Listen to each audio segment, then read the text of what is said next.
Hello, everyone. I'm Rob Smith of the In the Black VTF here, T3 Live with this week's market wrap up and a whole bunch of nothing again. But if you look at the SPY weekly, just about a doji, and you can see in general walking down this stuff. So the jury's still out. I mean, some people would look at this and be like, "Oh, it's rolling over. It's rolling over. It's going to get killed," and then it comes right back up. Doji land doing nothing. So in the grander scheme of thing, if we look at this and say, "Is this corrective activity, just burning off some of this stuff before rocketing higher?"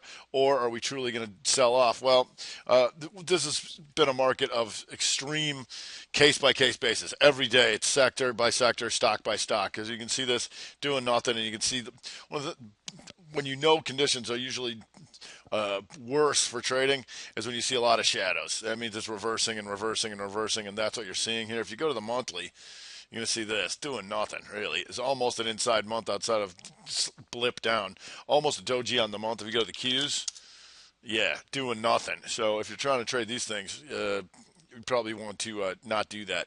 If you're looking at this daily, doing nothing. But the good thing is green, red, red, red, green off the inside day, then red, then green, then the hammer.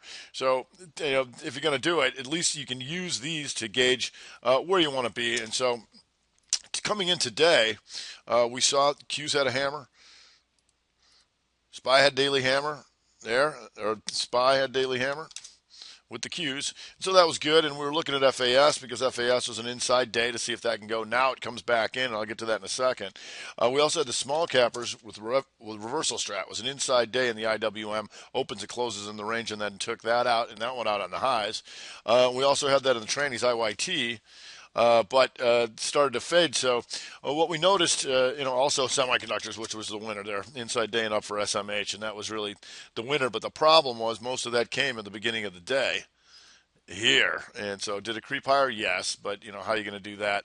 And there was case by case basis there. But, that's the kind of stuff we got to go after every day. It's case by case, stock by stock. Where are we going? So today when the SPY came up, and we're looking at the 60-minute chart, you're going to see this. Still three lower highs in here. And you can look at it on the 30. You can see it very clearly on here. So we came right up to here to see if we can take any of this stuff out, and just stalled out. And then if you go looking across the sectors, the first thing we noticed was Dow Jones Diamonds was a lot weaker. And the Dow Jones Diamonds here this morning, we got, after the opening, comes up and goes inside 60 here. All right. And so the question is whether it's going to go inside 60 and go rocketing. That's not what happened. It goes up, goes rev strat, starts dropping in. And that was a lot of the defensive stuff. XLP was weak. And if you look at Boeing and Coke, McDonald's, all that stuff was real weak in the Dow Jones Diamonds. And so when we're looking at that, then we're looking at the FAS because FAS is inside day and up. And the FAS starts to fade off the 60. Rev strat 60 here. Opens and closes back of the inside bar and starts fading there. And we saw the fade early on, and Goldman Sachs stayed weak, and that's also Dow Jones. And Goldman Sachs stayed weak all day. And then later we saw JP Morgan start to fade off the highs. Here's a Rev Strat 60 there and coming back in.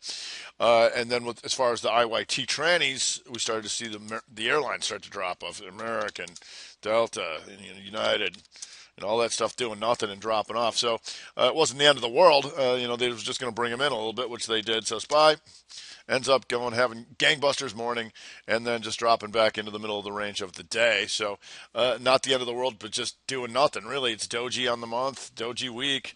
And so, we're running out of month, which is good. Hopefully we can form some of this inside stuff. During the week, we had keeping an eye on the oil. That always gets people all excited. And just like we watched those reversal strats on the 60s there, on those, you can see oil inside 60s called the high, called the low. And then you come right back in the dead middle and chop them up. And you spend all day, all these hours within this choppy range in the middle of nowhere. Leaves you a problem. If we go to gold, remember, it had a nice gold move, and here's the big triangle here in gold, and then back down in here where it's tightening up again.